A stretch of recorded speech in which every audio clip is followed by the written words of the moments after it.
On a movie like Troy, it is sort of particularly difficult to achieve 70,000 people fighting in front of a city that doesn't actually exist, and to have 1,000 ships land when you only have 2 practically built. They don't make these movies anymore. And to see, okay, we do it, and we do it well. We try to fill the frame as much as possible with real action, with real people really fighting, and with real boats. We can actually show 1,000 ships, and we can show armies of 75,000 soldiers. This ought to be on screen. Wherever the limitations of the reality stop, that's where we try and take over. Starting from the beginning, one of the biggest ones was obviously creating an armada.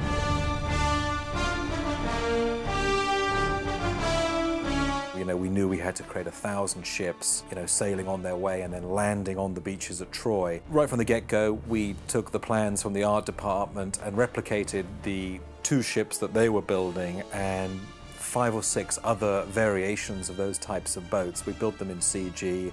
We had to build CG armies to row them. And we tried to keep our canvas real. The ocean was always the real ocean. We then just composited our ships into it.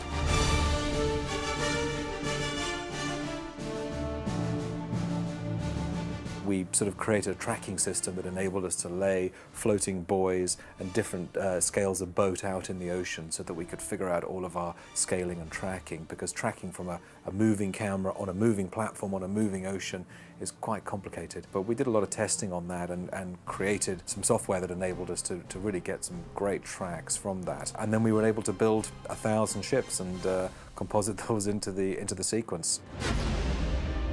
We had the feeling when we did that shot and we were working on it that there were too many boats in there. Everybody at the house, all of us said, this is too many. There actually aren't too many. There are under 1,000 ships in that shot. But the reality is, as I was explained to Wolfgang afterwards, is that to have 1,000 boats in that kind of a sea, it's just not possible. Even though there were 1,000 ships, they would be spread out over miles and miles of ocean. They're sailing too close to each other. They're taking each other's wind. So we went back in there and we sort of tried to persuade Wolfgang to say, let us strip 60% of them out, which we've subsequently done. And it does look a lot better. Even just having 300 or 400 ships is still, you know, looks incredible on a shot like that.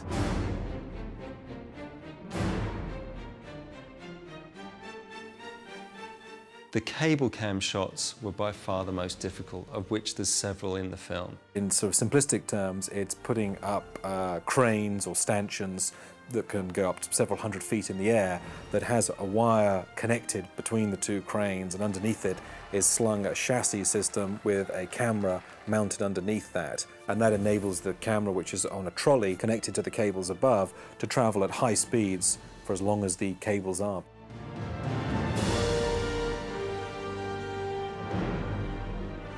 Basically, it started off life as a wire cam shot that Simon Crane, the second unit director, wanted to do in Malta, which was to basically chase over from the wall, come down, seeing all of the Greeks storming through the city and follow them right the way down through the set. And then we just sort of came up with this idea and said, well, if you shot it this way, we could later on, we could marry this together with a wire cam shot that we were already planning to do in Mexico, which was to follow 50,000 Greeks as they appeared through the darkness, and then maybe we could actually just tie the 2 together. So we basically devised the shot so that we had the ability to basically just split the 2 plates together. And it was very simple, just to literally eyeball the speed of it until the 2 cameras were traveling at the same speed. We knew the height of the rig, the lens, and the angle it was pointed at. It's actually quite a simple split between the 2 locations.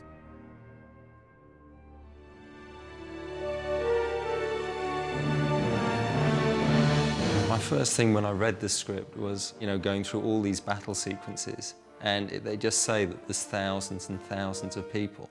And I was just thinking, how on God's earth are we going to make this look believable? One of the biggest challenges and problems that we had to overcome was the fact that we had to create armies of 50, 70,000.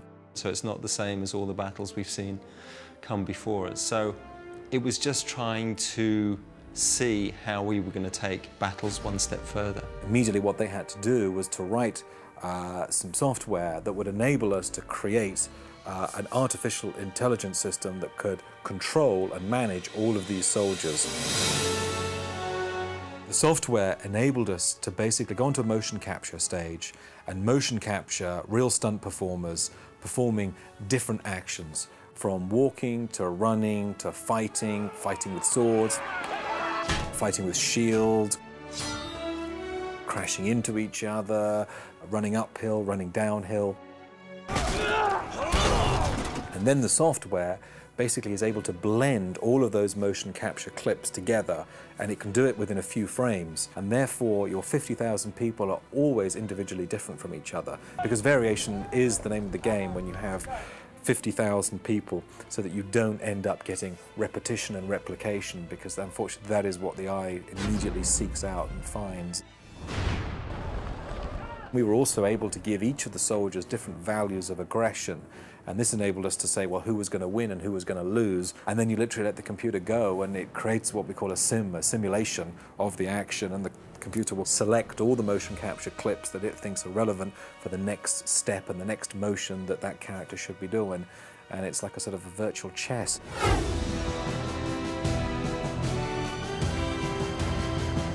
The Battle of the Arrows was a sequence that Wolfgang wanted to start off in a very epic manner. He wanted to see the fact that we had 20,000 Trojan troops outside the walls of Troy, and then he wanted to see 50,000 Greek troops march up and square off against them. And then this great fight start while the Trojans rain down arrows and slaughter the Greeks, and then everybody retreats and runs away. You have 50,000 Greeks attacking 25,000 Greeks, and it might have taken me 12 seconds to write that.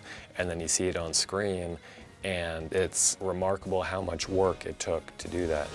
We worked with Wolfgang and with the DP a lot in pre-production, using pre-visualization tools and a little virtual army software that we created that enabled us to actually march armies up together and move the camera around and find the best shots that we were able to. That also enabled us to make sure we had the right equipment out on the location. It's exciting to create these worlds, first in computers, and then you see it more and more realized, and finally you see the final product.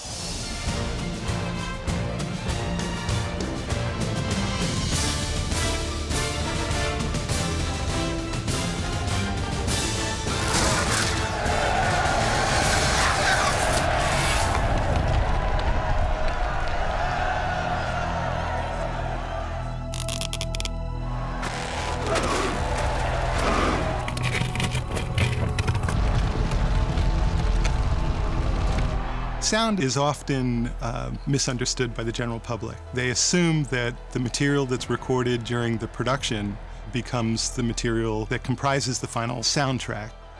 The job of the sound editor is to sort of simulate the reality of a photograph. You're trying to present a sonic reality that may have nothing to do with anything that visually would ring true.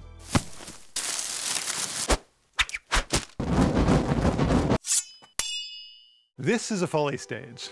It's the product of 10 years of dumpster diving, garage sale hunting, and the collecting of various materials that we might use to do sound design and to create sound effects for films. In the Battle of the Barricades, we had these large hay balls that were set ablaze, and they would come rolling down the hill into the Greek camp. What we wanted to do was create a base element so that we could give some size and some weight to these hay balls.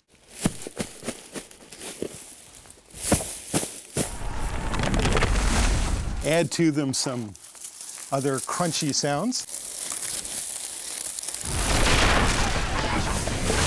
to create the sound for the large fireballs.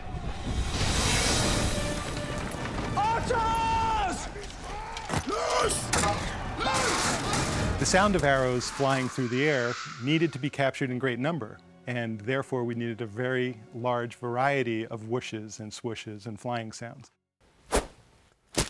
Here's a wiffle ball bat. 4 or 5 sounds to make a single arrow flight sound. That then single arrow flight sound was composited 1,000 times in order to make a cloud of arrows appear from the walls of the city.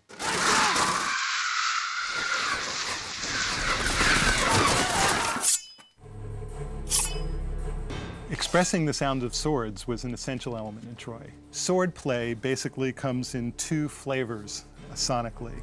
There's the clank of the metal on metal.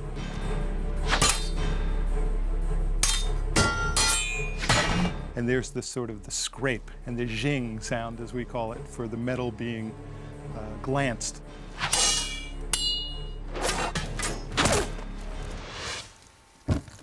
Fire, like everything else, can fool the microphone. Proximity with fire is just like proximity with any sound. The closer you get to the microphone, the larger the fire sounds. And so a small fire close to a microphone can sound like a much greater fire.